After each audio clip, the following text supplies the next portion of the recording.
started praying for my husband to come when I was in class 5. Yes. That is the time I began.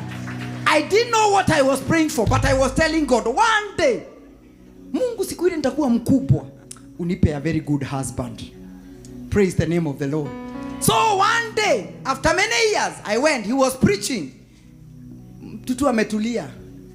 Ana preach hapo, the Bible says, na upole pole wake. Mimi hakuna kitu nilisikia. Wacha niwaambie ukweli. Persevere as you wait. Hallelujah. Tell your neighbor, persevere. Hallelujah. So nilipomuona anahubiri pale, I heard. I was very young. I was still a teenager. I heard inside me, this is your husband. Nikasema, yeye hata ajui, anaona kasichana kanakaa makamasi hivyo. This is your husband. Tukatoka huko na tukarudi kule tulikuwa tunakaa. Na nikaenda nikaambia my sister ule ananifollow, I'm the firstborn. Nikamwambia, imagine nimeona husband yangu. Kaniambia wapi? Huko tulikuwa kwa kina Shosho akihubiri.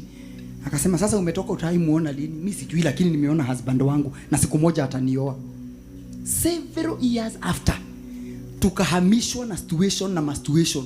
Tukatoka kule tulikuwa, ikabidi wote tunarudi kwa Shosho. Nitapatana na nani? Husband.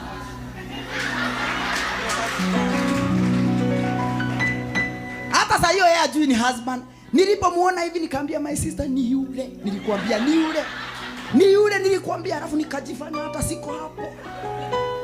The day tulienda kanisani kujiintroduce kwa sababu tulikuwa wageni na sasa tulikuwa tumetoka upande wa Masai, so si tulikuwa tunajua kuongea Kiswahili, hatukuwa tunajua Kikuyu vizuri.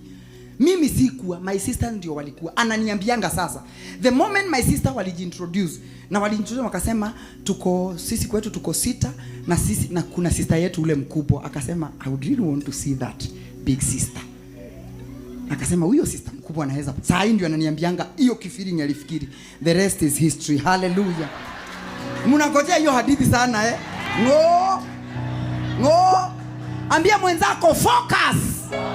Mwambie mwingine focus. Angalia nyuma mwambie focus. Angalia upande na upande mwambie focus.